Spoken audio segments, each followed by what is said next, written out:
My name is Peter Fitch, and I am a graduate with a BA in Environmental Studies. I'm going to be talking with Kurt Johansson from TerraVerde Ventures, who is creating eco-villages to promote sustainable development on a national level.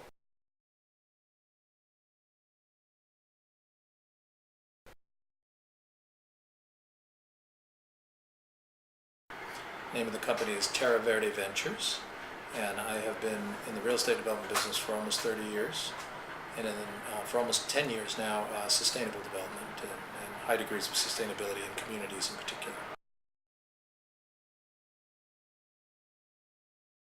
Looking at a model of community design that has been around for thousands of years, but we're trying to get it to scale on a national level.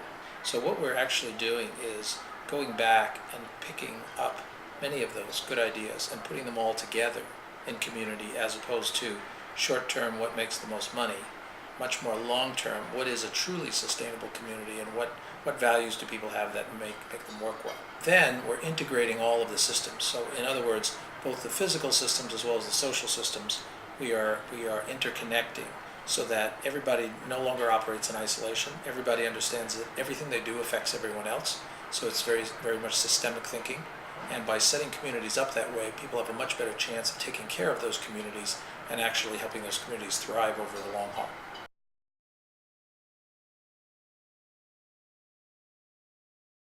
So the idea is to bring transit back into people's lives, give them alternatives to the automobile, reduce greenhouse gas emissions, and actually improve the social environment for people by connecting them, not only with each other, but with the services that they use as well as their work, because quality of life is tied to that, as we know.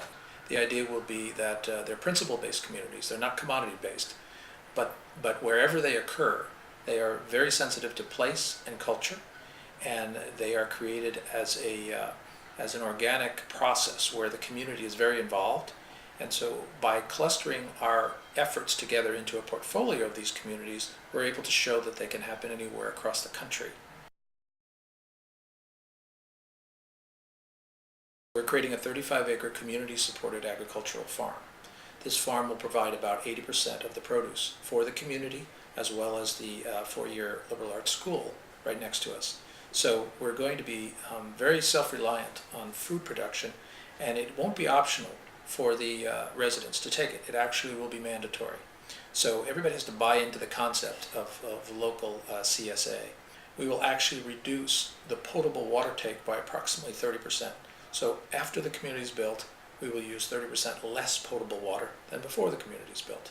That kind of thinking is what California needs. If we're going to be effective on reducing auto dependency, we have to analyze in great detail where the trips come from, where they're going, use a transportation demand model that actually gets into much higher level of detail and an understanding of what would make people have viable alternatives. The college is not served by any bus system. The county has never served the college with a bus system, so all the students are forced to bring cars to school. So we've persuaded the college to go ahead and remove many parking lots, pay students not to bring cars to school.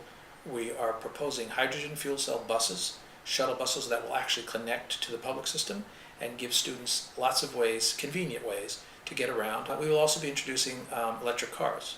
So obviously in the community, there's no need to be using big cars that you need for longer trips. So we're going to have very small little electric cars that can be shared among people in the community. So when you have a local errand to run, if it's too far to walk or bike, which is our first choices for you, you just jump in one of these cars, you leave it wherever you're going, and then you jump in another one.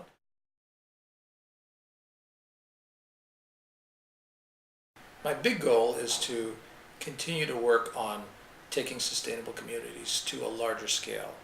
Ultimately, if I'm fortunate enough to stick around long enough, I'd like to actually green an entire city. How do you link the public sector with the private sector in very meaningful ways? Because many, many times alliances, really positive ones, are missed because the public sector has a job to do. The private sector has a job to do.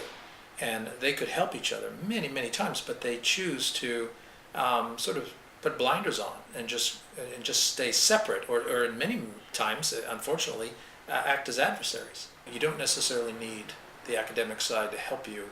The private sector could learn about how to do this and then actually the market is ready for this. I've been told that many people would like to live this way. They just haven't seen it. The idea is that they want to be self-reliant, more self-reliant, and they want to live intentionally. So they don't want to feel like they're overwhelmed by globalization. They actually want to take more local control of their quality of life. That's really what it's about. Sustainable communities are all about quality of life. My job is more to shepherd those creative thinkers. I'm more of a generalist myself. I don't have a specialty. I know just enough about each specialty to kind of know how to find good people, but once I get them, I like to let them do what they do and do it collaboratively, because that's when magic happens, and I just stay out of the way. Hopefully I will have left some models for people to build on so that we really will see sustainability and a planet that actually could not only be as good as what we're leaving, but perhaps even improve over time.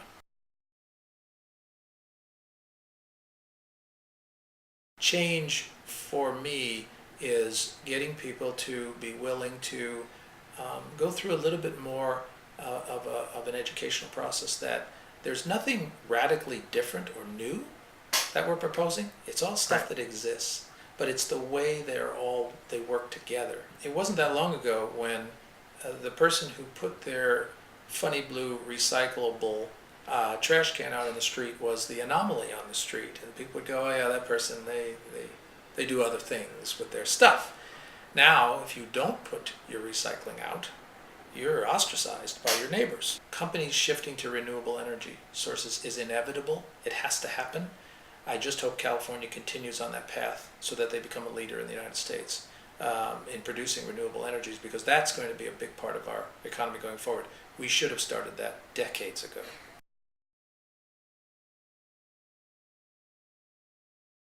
So every day I get up knowing that I may not make a good decision that day, but I also make an ethical commitment to myself that whatever I try to do, it's going to be done for the right reason.